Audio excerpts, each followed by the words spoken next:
Hi last year ನಾನು ಹಾಸ್ಪಿಟ್ಲಲ್ಲಿ admit ಆದಾಗ 2-3 ತಿಂಗಳು ಹಾಸ್ಪಿಟ್ಲಲ್ಲೇ ಇರಬೇಕಾಗಿತ್ತು. ಆವಾಗ ಅಲ್ಲಿರೋ ಕೆಮಿಕಲ್ಲು ಮತ್ತು ಎ ಸಿ, ಹ್ಯಾಂಡ್ ವಾಶು, ಸ್ಯಾನಿಟೈಸರಿಂದ ನನ್ನ ಮುಖದಲ್ಲೆಲ್ಲ ತುಂಬಾ ಪಿಂಪಲ್ಸ್ ಬಂದುಬಿಟ್ಟಿತ್ತು. ಎಷ್ಟಂದರೆ ಮುಖ ತೊಳೆಯೋಕೆ ಆಗದೇ ಇರೋಷ್ಟು ಬಂದಿತ್ತು.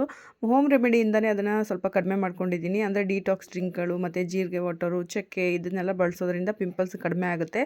ಇನ್ನು ಮಾರ್ಕ್ಸು ಆದಷ್ಟು ಬೇಗ ಕಡಿಮೆ ಆಗಲ್ಲ ಅಲ್ವಾ, ಹಾಗಾಗಿ ಹೋಮ್ ರೆಮಿಡಿ ಮಾಡೋಣ ಅಂತೇಳಿ ಇವತ್ತು ಆರೆಂಜ್ ಪೀಲ್ ಪ್ಯಾಕ್ ಮಾಡ್ಕೊಳ್ತಾ ಇದ್ದೀನಿ. ಇದಕ್ಕೆ ನಾನು 2 ಆರೆಂಜ್ ಸಿಪ್ಪೆನ ತೊಗೊಂಡಿದ್ದೀನಿ. ಹಸಿ ಅರಿಶಿನ ಕೂಡ ಒಂದು ಒಳ್ಳೆ ರಿಸಲ್ಟ್ ಕೊಡುತ್ತೆ. ಹಾಗಾಗಿ ನಾನು 2 ಪೀಸ್ ಅಷ್ಟು ಹಸಿ ಅರಿಶಿನ ಹಾಕೊಳ್ತಾ ಇದ್ದೀನಿ. ಮೊಸರು ಹಾಕಿ ಚೆನ್ನಾಗಿ ಮಿಕ್ಸಿ ಮಾಡ್ಕೊಳ್ತಾ ಇದ್ದೀನಿ. ಮೊಸರು ಹಾಕೊಳ್ಳೋದ್ರಿಂದ ಉರಿನೂ ಕೂಡ ಕಡಿಮೆ ಆಗುತ್ತೆ. ಇದನ್ನು ಪಿಂಪಲ್ಸ್ ಇರೋರು ಹಚ್ಚಕ್ಕೆ ಹೋಗಬೇಡಿ, ತುಂಬಾ ಉರಿಯುತ್ತೆ. ಹಾಗಾಗಿ ಮಾರ್ಕ್ಸ್ ಇರೋರು ಆರಾಮಾಗಿ ಯೂಸ್ ಮಾಡ್ಬೋದು, ಮತ್ತು ನಾರ್ಮಲ್ ಸ್ಕಿನ್ ಅವರು ಕೂಡ ಯೂಸ್ ಮಾಡ್ಬೋದು. ಯಾಕಂದರೆ ಸ್ವಲ್ಪ ಸ್ಕಿನ್ನು ಬ್ರೈಟ್ನಿಂಗು ಕೂಡ ಆಗುತ್ತೆ. ಇನ್ನು ಹನಿಗೆ ಸ್ವಲ್ಪ ಕೆಮ್ಮಿತ್ತು ನಿನ್ನೆ ಮೊನ್ನೆಯಿಂದ, ಹಾಗಾಗಿ ಸ್ವಲ್ಪ ಕಷಾಯ ಮಾಡ್ಕೊಳ್ಳೋಣ ಅಂತೇಳಿ ಮಾಡ್ಕೊಡ್ತಾ ಇದ್ದೀನಿ. ಹಸಿ ಅರಿಶಿನ, ಶುಂಠಿನ ತುರಿದ್ಬಿಟ್ಟು ಹಾಕ್ಕೊಳ್ತಾ ಇದ್ದೀನಿ.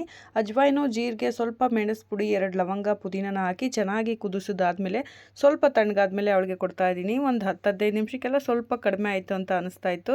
ಇನ್ನು ನೋಡ್ತಾ ಇದ್ದೀರಲ್ವ, ಇವಾಗ ಡ್ರೈ ಆಗಿದೆ.